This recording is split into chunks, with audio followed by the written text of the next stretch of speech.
یہاں بھی آپ دیکھیں کہ الذکر کا لفظ آ رہا ہے جس میں کہ وحی کی دونوں اقسام شامل ہیں۔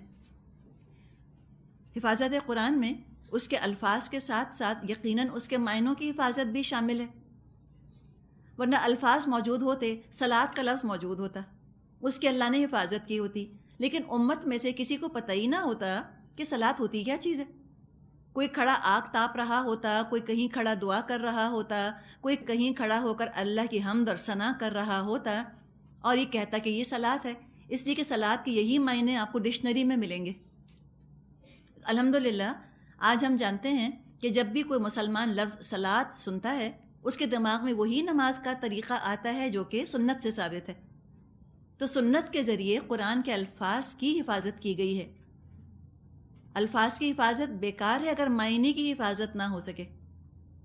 مثال کے طور پہ ایپل، سیب، ایک لفظ پتہ ہے، لفظ تو پتہ ہے ایپل، اب یہ نہیں پتہ کہ اس کو کھاتے ہیں، کیسے نہاتے ہیں، یا جانوروں کو کھلاتے ہیں، یا کیا کرتے ہیں، پتہ ہی نہ چلے انسان کو، تو فائدہ کیا ہوا لفظ جاننے کا اگر مطلب نہیں آتا اس کا۔ تو الفاظ کی بھی حفاظت اور الفاظ کے ساتھ اس کے معنی کی حفاظت لازماً شامل ہے، اور معنی وہی ہیں ان ٹرمز کے، ان اصطلاحات کے جو کہ نبی اکرم صلی اللہ علیہ وسلم نے ہمیں بتائے۔ انشاءاللہ ہم پڑھیں گے سورہ نحل میں آیت نمبر 44 میں اللہ تعالیٰ نے فرمایا ہے نبی اکرم صلی اللہ علیہ وسلم کو خطاب کر کے کہ وَأَنزَلْنَا إِلَيْكَ الذِّكْرَ، اے نبی صلی اللہ علیہ وسلم ہم نے آپ کی طرف یہ ذکر نازل فرمایا ہے لِتُبَيِّنَ لِلنَّاسِ مَا نُزِّلَ إِلَيْهِمْ، تاکہ آپ واضح کر دیں اس کو لوگوں کے لیے جو ان کی طرف نازل کیا گیا۔ تو آپ نے تبیین فرمائی ہے، واضح کر کے قرآن کو بیان فرمایا ہے۔ خود نبی اکرم صلی اللہ علیہ وسلم نے فرمایا کہ انما بعثت معلما، بے شک میں معلم، استاد بنا کر بھیجا گیا ہوں۔ تو اس طرح قرآن کی حفاظت ہوئی، اور قرآن کی حفاظت میں یقیناً حدیث کی حفاظت شامل ہے، اور الحمدللہ اس طرح ہمارا دین الذکر کا دین محفوظ ہو گیا۔ کفار نے اپنی طرف سے ایڑی چوٹی کا زور لگا لیا کہ کسی طرح وہ قرآن کے اندر تحریف کر سکیں۔ اگر انسانوں کی ذمہ داری ہوتی اس کی حفاظت تو ہم ہرگز بھی وہ کام کر نہ سکتے۔ اللہ ہی نے کفار کے شر سے اس کلام کو بچایا ہے۔ اسرائیل جب نیا نیا بنا تھا 1948 میں، تو انہوں نے بہت سے تحریف شدہ قرآن چھپوا کر افریقن ملکوں میں بانٹ دیے۔ اب افریقہ ہے نا، وہاں کسی کو کیا پتا کہ قرآن میں کیا لکھا ہے، کوئی نسخہ آ گیا ان کے ہاتھ میں، وہ سمجھ رہے ہوں گے یہی قرآن ہے، تو بہت انہوں نے چینجز کر کے اس کے اندر ڈسٹورشن کر کے اور اس طرح عربک قرآن جو ہے وہ بٹوا دیے۔ صدر جمال ناصر جو ایجپٹ کے، مصر کے صدر تھے، انہوں نے بہترین قاریوں کی تلاوت کیسٹ میں منتقل کروائی، اور وہ لاکھوں کے حساب سے انہوں نے وہ تلاوت کے کیسٹ جو ہیں وہ لوگوں میں بانٹے تاکہ لوگ اس فتنے سے بچ سکیں۔ اسی طرح ہم دیکھتے ہیں کہ جتنے لوگ حج کے لیے جاتے ہیں سعودی عربیہ، ان سب کو وہاں کی حکومت جو ہے وہ قرآن پاک کا ایک نسخہ ہدیے کے طور پر دیتی ہے۔ یہ بھی اسی کوشش کا حصہ ہے تاکہ کوئی بھی اس کلام کے اندر تحریف نہ کر سکے۔ تو اس طرح اللہ تعالیٰ نے اس کو محفوظ کیا ہے الحمدللہ۔ ہر دور میں لاکھوں مسلمانوں کے سینوں میں یہ قرآن محفوظ ہے۔ بچے جو ہیں وہ اس کو حفظ کر لیتے ہیں، 7 سال کے، 8 سال کے بچے جو ہیں وہ پورا قرآن حفظ کر لیتے ہیں، تو واقعی معجزہ ہی ہے۔ اسی طرح یہ جو بات آپ سے کی جا رہی ہے ڈاکٹر محمد حمید اللہ کی، یہ بتاتے ہیں الحمدللہ بہت بڑے یہ عالم تھے، اب تو دنیا میں موجود نہیں ہیں، اور حدیث اور سنت کے دفاع میں انہوں نے بے مثال کردار ادا کیا ہے۔ اتنا شدت کا حملہ ہوا تھا حدیث کے اوپر پچھلی صدی کے شروع میں، اور اللہ تعالیٰ نے ان جیسے لوگوں کو اٹھایا جنہوں نے حدیث کا دفاع کیا۔ انشاءاللہ ہم حدیث کے بارے میں پڑھیں گے تو کچھ ذکر کریں گے۔ یہ فرانس میں رہے، کافی زندگی اپنی انہوں نے فرانس میں گزاری، فرینچ لینگویج جانتے تھے۔ انہوں نے کہا کہ جو فرینچ میں قرآن کا ترجمہ ہوا تھا اس قدر تحریف شدہ تھا، جو چاہا انہوں نے لکھ دیا۔ اب فرینچ زبان کس کو آتی ہے؟ کون جا کر چیک کرے گا کہ انہوں نے کیا لکھا ہے؟ انہوں نے فرینچ لینگویج سیکھی اور فرینچ میں انہوں نے قرآن کا ترجمہ لکھا، اور پھر انہوں نے اس ترجمے کو پھیلایا اور عام کیا، تو لوگ آ کر ان کا شکریہ ادا کرتے تھے کہ آپ نے ترجمہ لکھا تو ہم کو پتہ چلا قرآن کیا کہہ رہا ہے۔ ورنہ لوگوں نے جس طرح سازش کر کے اور تحریف شدہ ترجمے چھاپے ہیں، اس سے تو پتہ نہیں قرآن کے کیا مطلب نکل آتے۔ تو اللہ تعالیٰ اس طرح لوگوں کو کھڑا کرتا ہے دین کے دفاع کے لیے۔ اسی طرح جہاں تک اس کے مطلب کا تعلق ہے، ٹھیک ہے، جہاں لوگوں نے مطلب میں تحریف کرنے کی کوشش کی لیکن اس تحریف کو کبھی بھی عام طور پہ قبولیت نہیں ملی. آج بھی جتنے لوگ ہیں جو کہ کہتے ہیں کہ ہم قرآن کو قرآن سے ایکسپلین کرتے ہیں اور حدیث کی ضرورت نہیں ہے، ان کی فالوئنگ بہت کم ہے. لوگ زیادہ اعتبار نہیں کرتے ان کی بات پہ، نا شک کا شکار رہتے ہیں ان کی طرف سے. الحمدللہ ایسے علماء رہے جنہوں نے حدیث کی روشنی میں قرآن کی تفسیر کی. تو اللہ تعالیٰ نے ہر طرح معنوں کی بھی حفاظت فرمائی ہے قرآن کی، اور اس کے الفاظ کی حفاظت بھی اللہ نے فرمائی. آگے فرمایا آیت نمبر 10 سے ہم پڑھیں گے آگے. وَلَقَدْ أَرْسَلْنَا مِن قَبْلِكَ فِي شِيَعِ الْأَوَّلِينَ وَمَا يَأْتِيهِم مِّن رَّسُولٍ إِلَّا كَانُوا بِهِ يَسْتَهْزِئُونَ. اے محمد صلی اللہ علیہ وسلم، ہم تم سے پہلے بہت سی گزری ہوئی قوموں میں رسول بھیج چکے ہیں، کبھی ایسا نہیں ہوا کہ ان کے پاس کوئی رسول آیا ہو اور انہوں نے اس کا مذاق نہ اڑایا ہو. رسول کی دعوت، رسول کی شخصیت، رسول کی بات میں، اللہ کے کلام میں کوئی عقلی دلیل، عقلی اعتراض تو کر نہ سکے. یہ تو کہہ ہی نہیں سکے کہ یہ بات تو ہماری عقل نہیں مانتی یا یہ بات ہماری فطرت نہیں مانتی. اللہ کی بات، اللہ کے رسول کی بات یا عقل کو اپیل کرتی ہے یا فطرت کو. ان دونوں میں سے ایک کو تو ضرور ہی اپیل کرتی ہے. ہو نہیں سکتا کہ عقل اور فطرت دونوں مل کر اللہ کی بات کو ریجیکٹ کر دیں. تو جب وہ ریجیکٹ نہ کر سکے، کوئی فالٹ نہ نکال سکے اللہ کے کلام میں، تو اپنی ڈیفنس کا، اپنے اوفینس کا طریقہ یہ نکالا کہ وہ مذاق اڑانے پر تل جائیں، سیریسلی لیں ہی نہ. اور آج بھی جو لوگ مذاق اڑاتے ہیں دین پر چلنے والوں کا، ان پر آپ ترس کھایا کریں، ہمدردی کیا کریں. یہ ان کے اندر کی انسیکیورٹی ہے، اندر کا گلٹ ہے، جو کہ دوسروں کا مذاق اڑانے پر ان کو مجبور کرتا ہے. وہ یہ دیکھتے ہیں کہ یہ عمل کر رہے ہیں تو آخر میں بھی تو کر سکتی ہوں. کرنا ہے نہیں، کرنا چاہتے نہیں، تو کیا کرتے ہیں؟ مذاق میں پناہ لیتے ہیں یا کیریکٹر اسیسینیشن کرتے ہیں. تو یہ جو مذاق اڑانا ہے، یہ ان کی انسیکیورٹی ہے جو بول رہی ہے. یہ ان کا انفیریورٹی کمپلیکس، احساس کمتری، احساس جرم ہے جو بول رہا ہے. تو ان کے مذاق کے پیچھے ان کی نفسیات تھوڑی سی پہچان لیا کریں، تاکہ ان کا مذاق آپ کو کہیں دین پر سے ہٹا نہ دے. ان کا آپ کے ساتھ استہزاء کرنا، آپ کا مذاق اڑانا کہیں آپ کے قدم نہ ڈگمگا دے. تو آپ اعتماد کے ساتھ جمیے اور ان کا علاج کرنے کی فکر کیجیے. تو اپنے مذاق اڑانے سے چاہے کسی کو ورغلا سکیں یا نہ ورغلا سکیں، جو مذاق اڑاتے ہیں کم از کم خود وہ دین پر پھر نہیں آ سکتے، اپنے لیے وہ اس راہ کو بند کر دیتے ہیں. فرمایا کذالک نسلکہ فی قلوب المجرمین.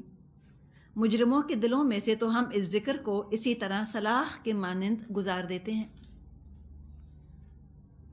مذاق اڑانے کی وجہ سے ایمان نہ لائے، مذاق اڑانے میں ہی اتنا مصروف ہو گئے، کبھی سنجیدہ نہ ہوئے. ہاں، ہو سکتا ہے جب مذاق اڑانا چھوڑ دیں تو اللہ ان کے دل کی حالت بہتر کر دے، ان کو دین کی توفیق دے دے. لیکن فی الحال تو حال یہ ہے کہ ان کے مذاق اڑانے کی وجہ سے یہ قرآن ان کے دلوں میں ٹکتا ہی نہیں، آر پار ہو جاتا ہے، اثر ہی نہیں کرتا. نسلکو جو لفظ استعمال کیا گیا ہے، مادہ اس کا سین لام کاف ہے. سلکا کا مطلب ہوتا ہے چلنا یا گزرنا. سالک کہتے ہیں کسی خاص طریقے پر چلنے والا انسان. تاگے کو سوئی میں سے پرونے کے لیے بھی سلکا کا لفظ استعمال کیا جاتا ہے.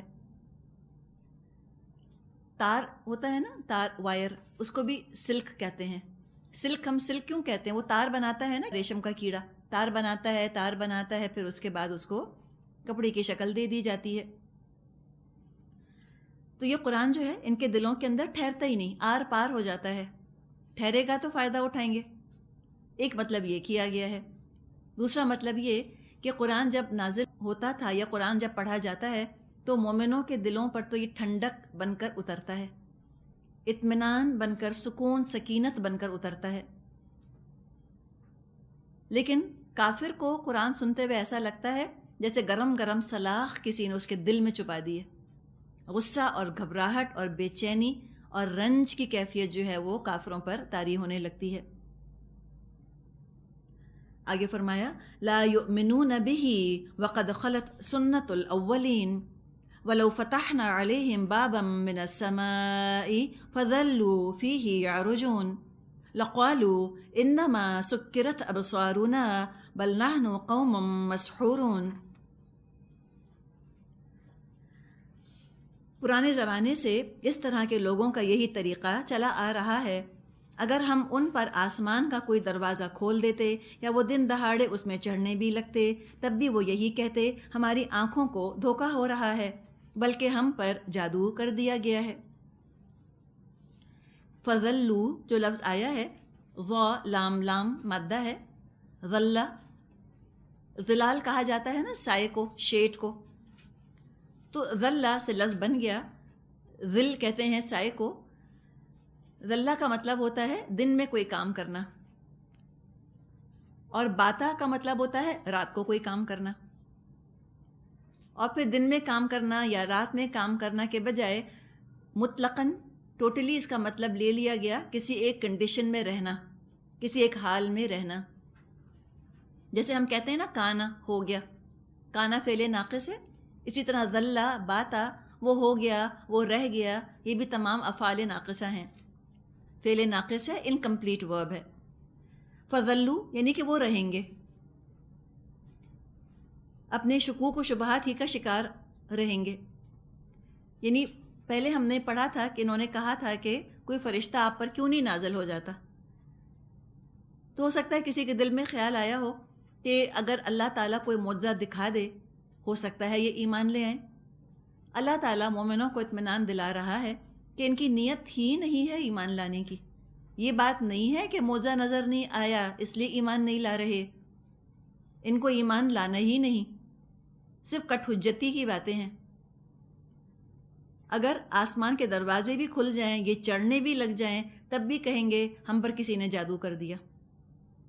سکرت سین کاف را مادہ ہے، سکر دراصل نشے کو کہا جاتا ہے، حواسوں میں نہ رہنا، اس سے پھر یہ لفظ جادو کے لیے استعمال ہوتا ہے۔ ورنہ اگر ایمان لانے کی طلب ان کے اندر ہو، ایمان لانا چاہیں، تو نشانیوں کی کمی تو نہیں ہے۔ ذرا آنکھیں کھول کے چاروں طرف دیکھیں تو صحیح، ہر طرف ان کو اللہ کی آیات نظر آئیں گی۔ اب چند اللہ کی آیات کا ذکر کیا جا رہا ہے آیت نمبر 16 سے۔ اب آیات چھوٹی چھوٹی ہیں، ہر دفعہ ہم آیت کا نمبر نہیں دیکھیں گے، بس دوسرا رکوع شروع ہو رہا ہے، آپ دیکھتی جائیے۔ فرمایا وَلَقَدْ جَعَلْنَا فِي السَّمَاءِ بُرُوجًا وَزَيَّنَّاهَا لِلنَّاظِرِينَ، یہ ہماری کار فرمائی ہے کہ آسمان میں ہم نے بہت سے مضبوط قلعے بنائے اور ان کو دیکھنے والوں کے لیے مزین کیا۔ لفظ سما پر ہم نے پہلے بھی بات کی تھی، سین میم واو مادہ ہے۔ سمون، سمون کا مطلب ہوتا ہے بلندی۔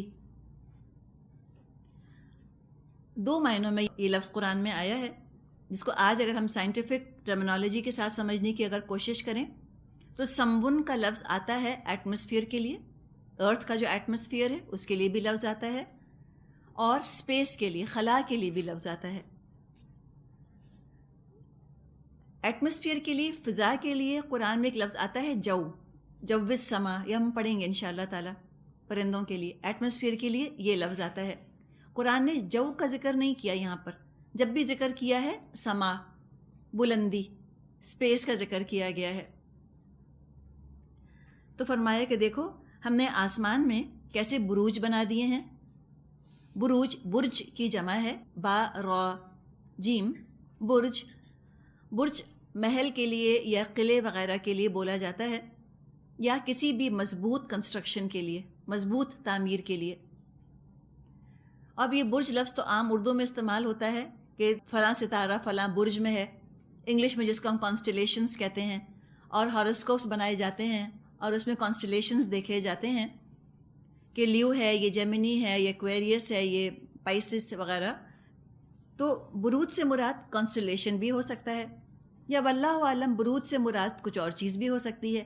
بعض لوگ جو ایسٹرائڈ بیلٹ پائی جاتی ہے، کچھ لوگوں نے اس کی طرف اشارہ کیا ہے کہ اللہ تعالیٰ نے ہمارے سولر سسٹم کو، ہمارے نظام شمسی کو محفوظ کرنے کے لیے اس طرح سے ایک باڑ سمجھیں لگا دی ہے کہ باہر سے، خلا سے، فضا سے یا اسپیس سے کوئی چیز آ کر ہمارے سولر سسٹم کو تباہ نہیں کر سکتی، جس میں کہ زمین شامل ہے۔ واللہ عالم بروج کی کیا حیثیت ہے، متشابہات ہی میں ہم اس کو شمار کریں گے، اللہ ہی بہتر جانتا ہے۔ بہرحال اتنی بات ہے جو زیناہا کا ذکر کیا اللہ تعالیٰ نے کہ آسمان ہے بڑا سجا ہوا، ہے بڑا خوبصورت۔ کبھی غور سے آپ ستاروں کو دیکھیں، کوئی صاف رات ہو، کلیئر نائٹ ہو، اور آپ ستاروں کو دیکھیں تو طرح طرح کے آپ کو اس کے اندر شیپس نظر آتے ہیں، بڑا دلچسپ منظر ہوتا ہے۔ اللہ تعالیٰ نے آسمان بنایا، بلندی بنائی، اور وہ بھی بہت خوبصورت بنائی۔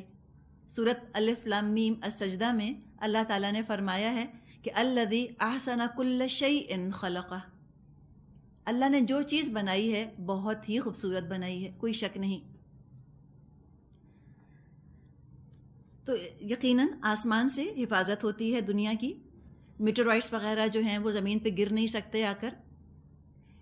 کہا جاتا ہے سائنٹسٹس کی طرف سے کہ آج سے 49,000 ایئرز اگو، 49,000 سال پہلے ایریزونا کے علاقے میں ایک میٹرائٹ آ کر گرا تھا، جس سے 3/4 میل کا 3/4 مائل کا کریٹر بن گیا تھا، اور جو کوئی زندگی وہاں پائی جاتی تھی سینکڑوں میل تک تمام زندگی کے آثار ختم ہو گئے۔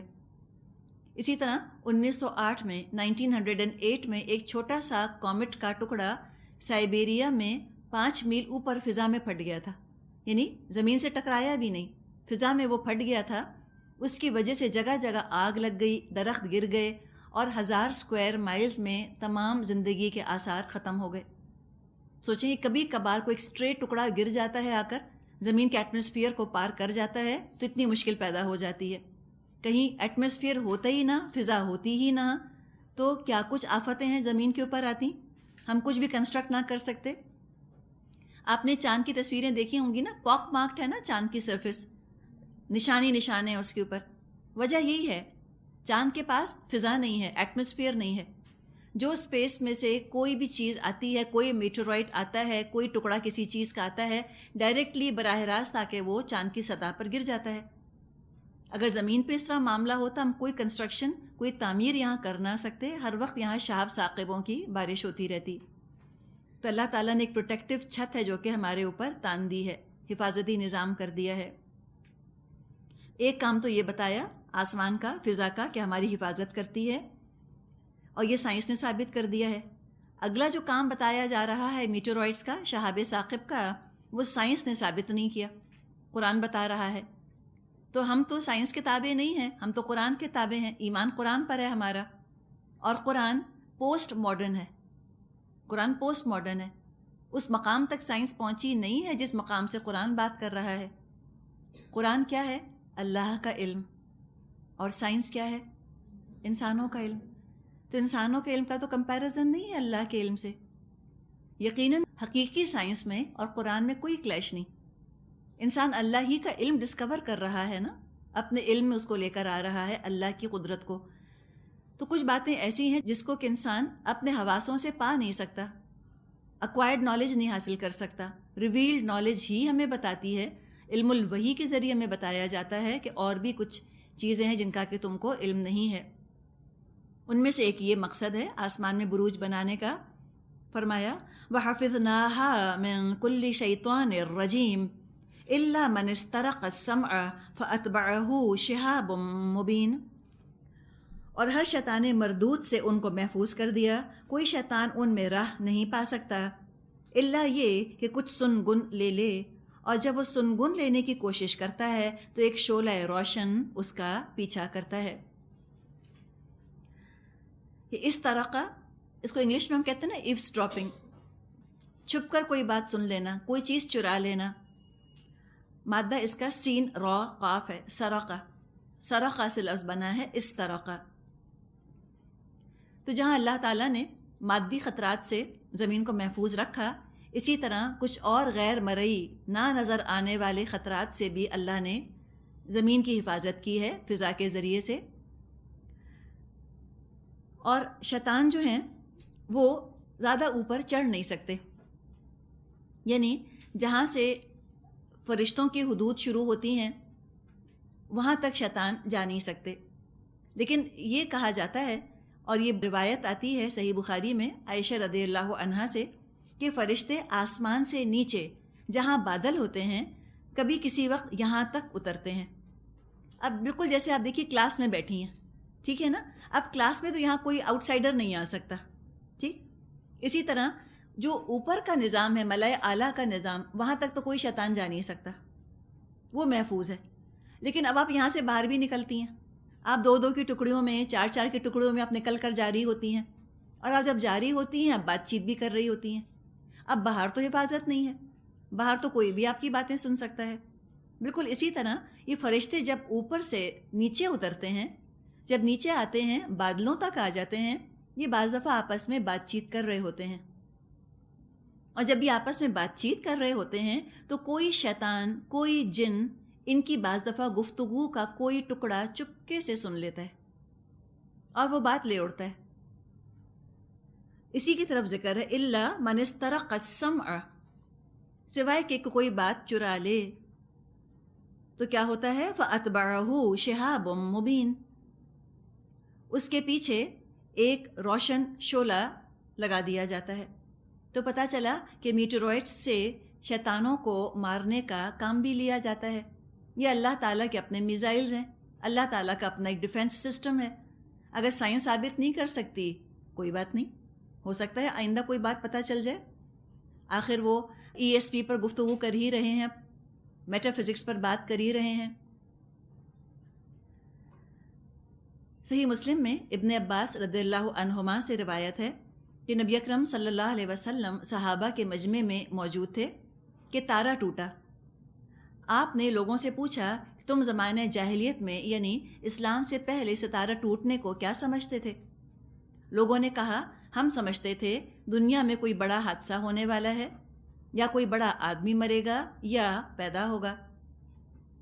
آپ صلی اللہ علیہ وسلم نے فرمایا, یہ خیال غلط ہے, اس کا کسی کے مرنے جینے سے کوئی تعلق نہیں. یہ شعلے تو شیاطین کو دفع کرنے کے لیے پھینکے جاتے ہیں. یعنی کوئی سپرسٹیشنز کی ضرورت نہیں ہے, کسی توہم پرستی کی ضرورت نہیں ہے میٹیورائٹس کے ساتھ. یا بعض دفعہ جو دمدار ستارے ہم دیکھتے ہیں نا, کومیٹس, ہیلیز کومیٹ کا آپ نے سنا ہوگا, آتا ہے اور جاتا ہے, اس سے کسی واقعے کا تعلق نہیں ہے, بس یہ ایک اللہ تعالیٰ کی قدرت کی نشانیاں ہیں. وَالْأَرْضَ مَدَدْنَاهَا وَأَلْقَيْنَا فِيهَا رَوَاسِيَ وَأَنبَتْنَا فِيهَا مِنْ كُلِّ شَيْءٍ مَوْزُونٍ وَجَعَلْنَا لَكُمْ فِيهَا مَعَايِشَ وَمَن لَّسْتُمْ لَهُ بِرَازِقِينَ. ہم نے زمین کو پھیلایا, اس میں پہاڑ جمائے, اس میں ہر نوع کی نباتات ٹھیک ٹھیک نپی تلی مقدار کے ساتھ اگائیں, اور اس میں معیشت کے اسباب فراہم کیے تمہارے لیے بھی اور ان بہت سی مخلوقات کے لیے بھی جن کے رازق تم نہیں ہو. زمین کے پھیلاؤ کا ذکر کیا گیا اور پہاڑوں کا رکھنا اس کا ذکر کیا گیا. اس پر تو ہم نے پہلے بھی بات کی ہے, کیسے اللہ تعالیٰ نے پہاڑ رکھ دیے ہیں تاکہ زمین کی وائبریشن جو ہے وہ تھم جائے. جو بات یہاں فرمائی کہ اللہ نے ہر چیز جو اگائی ہے اس میں اللہ نے ایک وزن رکھا ہے, ریشیو پروپورشن رکھا ہے. ہر چیز ایک اندازے کے مطابق دنیا میں رکھی ہے. جو لوگ ان چیزوں کا علم حاصل کرتے ہیں, جغرافی پڑھتے ہیں یا باٹنی پڑھتے ہیں, وہ جانتے ہیں کہ زندگی کی چین, زندگی کا تسلسل قائم رکھنا دنیا میں انتہائی نازک عمل ہے, معمولی کام نہیں ہے. زندگی کی بقا کا سامان جس طرح سے اللہ تعالیٰ نے فراہم کیا ہے, پوری اس کی ایک سائیکل ہے, پورا اس کا اپنا ایک ایکو سسٹم ہے. دنیا میں انسان تو رہتے ہی ہیں یقیناً, اس کے علاوہ نباتات ہیں, پلانٹس ہیں, پھر انسان تو اینیمل کنگڈم میں آتے ہیں نا, حیوانات ہیں, ایک اور بھی مخلوق بستی ہے پودوں کے علاوہ اور جانوروں کے علاوہ. مٹیریل ورلڈ کی ہم بات کر رہے ہیں. بیکٹیریا ہے نا, بیکٹیریا بھی تو ہے نا, نظر نہیں آتے, چھوٹے چھوٹے ہوتے ہیں.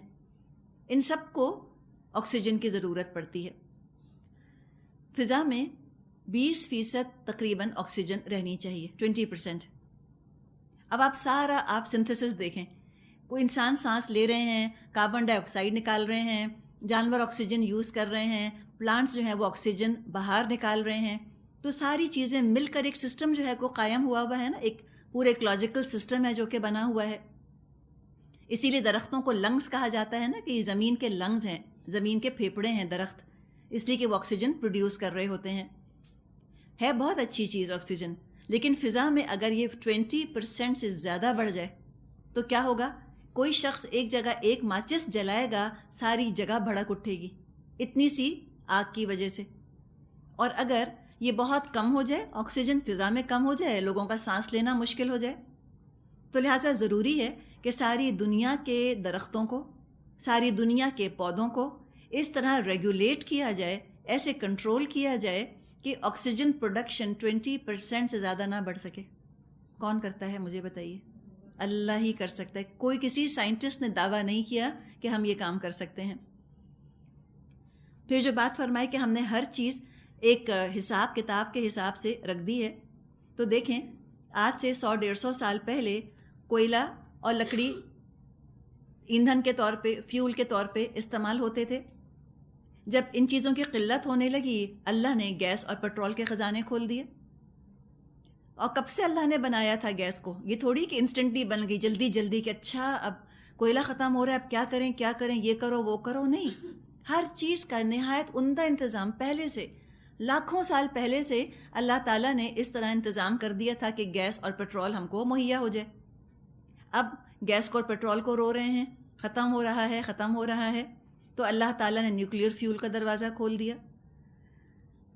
60,000 کلو واٹ بجلی بنانے کے لیے، 60,000 کلو واٹ الیکٹریسٹی بنانے کے لیے 18 ملین ٹن کوئلہ درکار ہوتا ہے. 18 ملین ٹن، سوچیں کتنا زیادہ ہے. جبکہ نیوکلیئر ریئیکٹر میں 7 کلو گرام یورینیم کافی ہو جاتی ہے. 7 kg یورینیم سے وہ اتنی ہی الیکٹریسٹی بن جاتی ہے. تو اللہ تعالیٰ نے ہر چیز کا حساب، ہر چیز کا اندازہ رکھا ہوا ہے. مختلف مخلوقات کا اللہ نے کیسے ریشیو پروپورشن رکھا ہے. ان گنت قسم کی اقسام ہیں، پودے ہیں، کیڑے ہیں، جانور ہیں، انسیکٹس ہیں، اب تو انسان کو پتہ بھی نہیں اور کتنے ہیں. اور اس طرح سے ان کا توازن ہے کہ اگر ایک کی تعداد کو کنٹرول نہ کیا جائے تو باقی سب کا زندہ رہنا مشکل ہو جائے. جیسے وہ بیکٹیریا کے بارے میں کہتے ہیں کہ اگر ان کو ملٹیپلائی ہونے دیا جائے، ان کو آپٹیمم اگر انوائرمنٹ دیا جائے تو پوری دنیا کو ڈھانپ لیں 24 گھنٹے کے اندر. ایک مخصوص حد تک ان کی پیداوار ہوتی ہے، اس کے بعد اس پیداوار کے بعد وہ چیز رک جاتی ہے.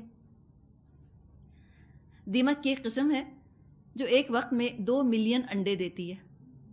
اگر وہ سب کے سب زندہ رہ جائیں، جی پاپولیشن پلاننگ کا آپ نے کبھی سوچا؟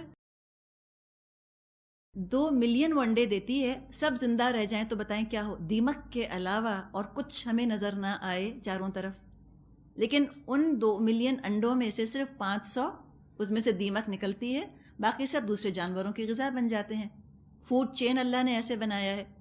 اسی طرح مچھلی ہے، مرغی ہے، ان کے انڈے دیکھیں، جتنا اللہ کو منظور ہوتا ہے اتنی ان کی نسل آگے بڑھتی ہے، باقی دوسرے جانوروں کی غذا بن جاتی ہے. ہر چیز کتنا سارا شہد بناتی ہے شہد کی مکھی، سارا خود نہیں کھاتی، دوسروں کی غذا کے لیے، ہمارے لیے وہ اتنا سارا شہد بناتی ہے. پھر دیکھیں اللہ نے کیسے غذا کا انتظام کیا. ہم تو خالی انسانوں کو روتے رہتے ہیں نا کہ انسانوں کے پاس کھانا ختم ہو جائے گا. اللہ فرما رہا ہے کہ اللہ نے تو ہر چیز کے لیے معاش کا بندوبست کیا ہے. بل لستم لہ برازقین، تم نہیں ہو ان کو کھلانے والے، اللہ کھلاتا ہے. اب آپ ہیں، آپ نے خوب کھایا پیا مزے سے، پہلے پکایا پھر کھایا، پھر آپ کے ڈائجسٹو سسٹم نے، نظام ہاضمہ نے کام کیا، آپ کا کھانا ہضم ہوا، خون بنا. ایک مچھر آیا، 2 سیکنڈ وہ آپ پر بیٹھا، اس نے پکا پکایا کھایا، اڑ گیا. آپ نے تو نہیں کھلایا اس کو، اللہ نے انتظام کیا. کسی کے سر میں جوئیں ہو جاتی ہیں کہ نہیں، ٹکس ہو جاتی ہیں. وہ آئیں، وہ بیٹھیں، انہوں نے اپنی غذا لی. اللہ کی مخلوق ہیں، اللہ نے ان کی غذا کا انتظام کیا ہوا ہے. اسی طرح جو شارک ہوتی ہے، شارک مچھلی، اس کے دانتوں کی ایک رو تو نہیں ہوتی نا، اس کے کئی دانت ہوتے ہیں، بہت ساری روز ہوتی ہیں، اور ان میں گوشت پھنس جاتا ہے. تو اس کے منہ میں ایک چھوٹی سی مچھلی رہتی ہے، اس کا نام ہے ریمورا فش ہے، اور وہ اس کے دانتوں میں سے وہ گوشت کی پیسز نکالتی رہتی ہے. تو اللہ تعالیٰ نے کس کی غذا، کس کا رزق کہاں اور کیسے رکھا ہے، ہم کیا کہہ سکتے ہیں. کیا شان ہے اللہ کی. آپ دیکھیں اللہ تعالیٰ نے فرمایا ہے قرآن میں کہ اللہ سے تو علماء ہی ڈرتے ہیں.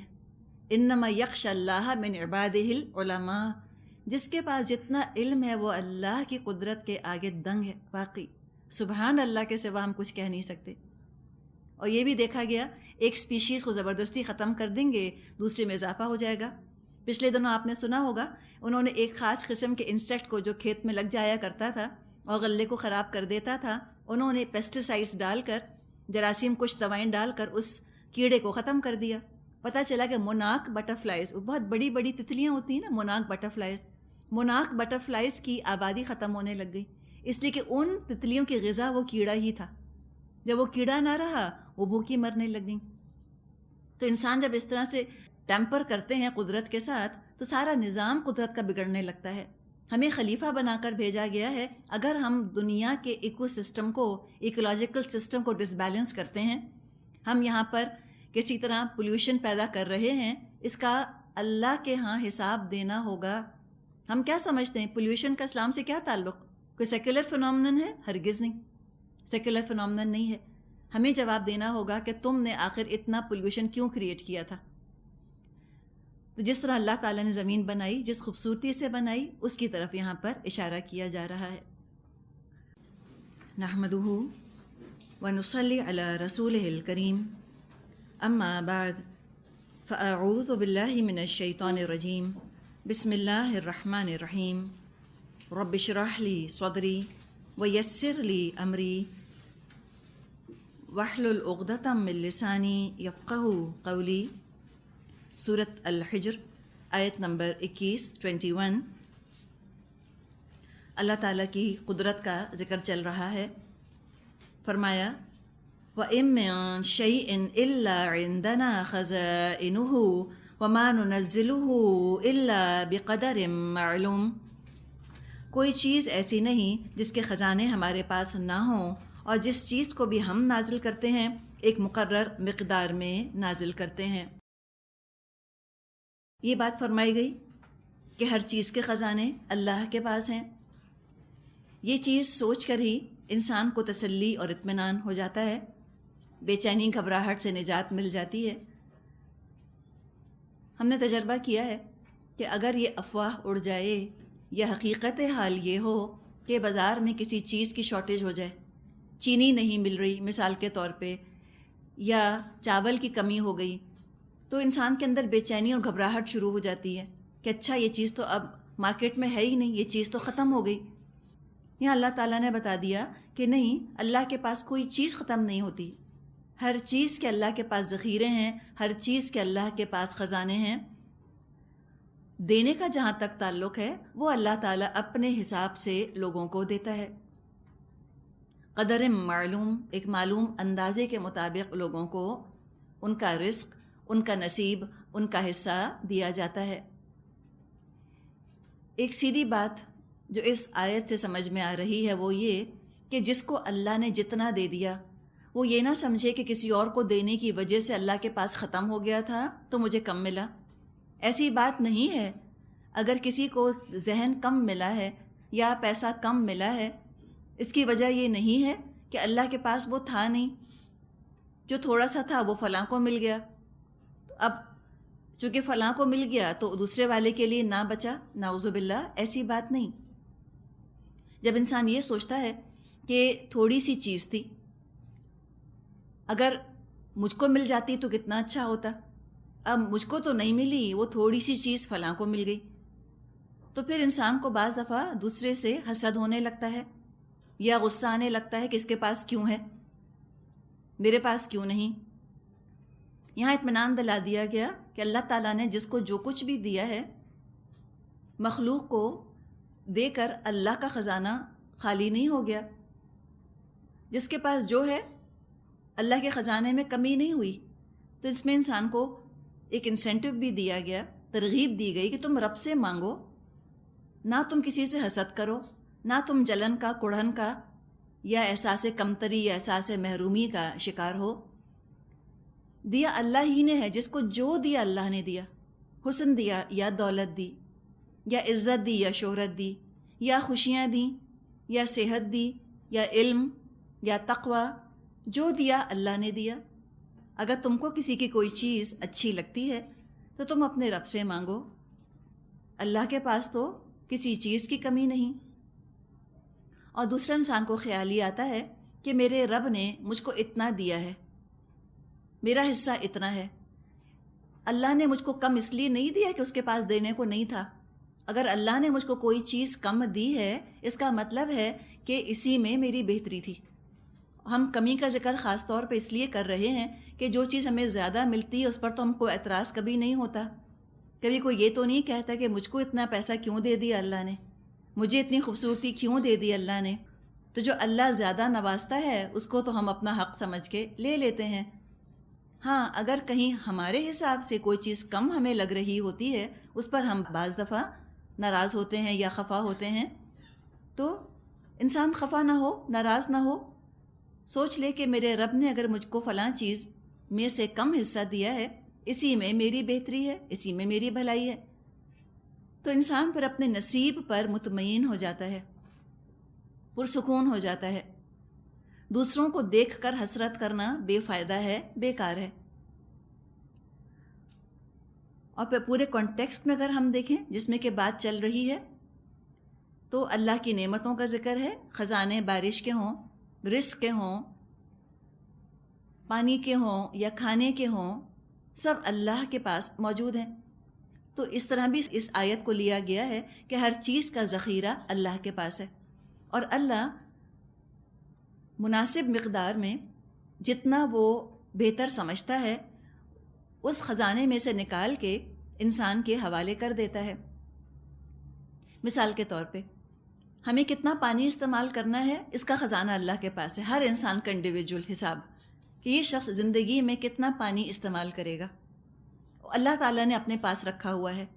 اور جتنی ہمیں ضرورت ہوتی ہے یا جتنا ہماری قسمت میں ہوتا ہے ہم کو اتنا راشن دے دیا جاتا ہے. ساری زندگی کا اللہ تعالیٰ اکٹھا نہیں دے دیتا ہم کو. تصور کریں کہ ساری زندگی جتنا پانی ہمیں استعمال کرنا ہوتا ہے اللہ اگر ہم کو سارے کا سارا اکٹھا دے دیتا, ہم کہاں رکھتے, ہم کہاں سٹور کرتے. پانی رکھا رہتا ہے ایک جگہ بند رہتا ہے تو بھی سڑنے لگتا ہے, خراب ہونے لگتا ہے. اسٹیگننٹ واٹر کے اندر تو بڑے مسئلے پیدا ہو جاتے ہیں. یہ سارا رزق جتنا کھانا ہم کو کھانا تھا اللہ اگر ہمیں اکٹھا ہی دے دیتا پیدا ہوتے ہی, بتائیے ہم کہاں رکھتے. ہم تو سٹور نہ کر سکتے, ہمارے لیے سنبھالنا ناممکن, امپاسبل ہو جاتا. تو اللہ نے دنیا میں سسٹم بنایا ہے پانی کا. آپ دیکھیں کیسے اللہ نے اس کو پہاڑوں کے اوپر فریز کر دیا ہے اوور ہیڈ ٹینکس کی شکل میں. تھوڑا تھوڑا کر کے وہ پگھلتا ہے اور دنیا کا کام چلتا رہتا ہے. ان چیزوں میں جب کمی بیشی ہو جائے, ذرا کمی ہو جائے تو دنیا والوں کے لیے پریشانی پیدا ہو جاتی ہے, یا زیادتی ہو جائے تو دنیا والوں کے لیے پریشانی ہو جاتی ہے. اور یہ اللہ ہی بہتر جانتا ہے کب کس چیز کی کتنی مقدار جو ہے وہ اس کو ریلیز کرنی ہے, چھوڑنی ہے دنیا میں. اس کے ہر کام میں حکمت ہے, ہر کام میں مخلوق کا فائدہ ہی ہے. آگے فرمایا آیت 22, وَأَرْسَلْنَا الرِّيَاحَ لَوَاقِحَ فَأَنزَلْنَا مِنَ السَّمَاءِ مَاءً فَأَسْقَيْنَاكُمُوهُ وَمَا أَنْتُمْ لَهُ بِخَازِنِينَ. بار آور ہواؤں کو ہم ہی بھیجتے ہیں, پھر آسمان سے پانی برساتے ہیں اور اس پانی سے تمہیں سیراب کرتے ہیں. اس دولت کے خزانے دار تم نہیں ہو. ہواؤں کا ذکر کیا گیا اور ان کی صفت بتائی گئی. لواقح, مادہ اس کا لام قاف ہا ہے.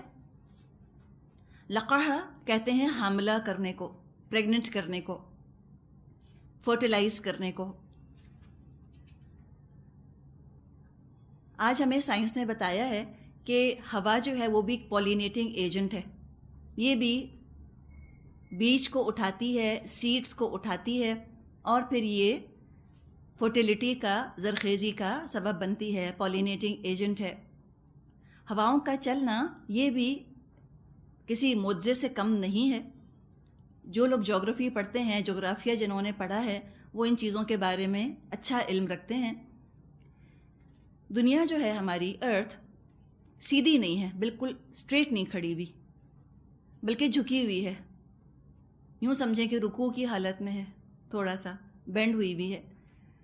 اس کا جو ایکسس ہے, جو بھی امیجنری ایکسس انہوں نے بنایا ہے, وہ 23.5 ڈگریز پر ہے. اگر یہ جو ایکسس ہے دنیا کا یہ بالکل سیدھا ہوتا, 25 ڈگریز اگر ہوتا, تو جتنی پولر آئس ہے, جو پولز کے اوپر برف جمی ہوئی ہے, ساری کی ساری چند 100 سالوں میں پگھل چکی ہوتی۔ اگر 23.5 ڈگری کے بجائے جو ایکسس ہے وہ 22 ڈگری پر ہوتا، 22 ڈگریز پر ہوتا، تو آرکٹک آئس جو ہے وہ ساری یورپ میں پھیل گئی ہوتی اور یورپ میں زندگی ناممکن ہوتی۔ اسی طرح دنیا کی جو روٹیشن ہے اس کی وجہ سے ہواؤں کی موومنٹ ہوتی ہے، ہواؤں کا پھرنا ہے۔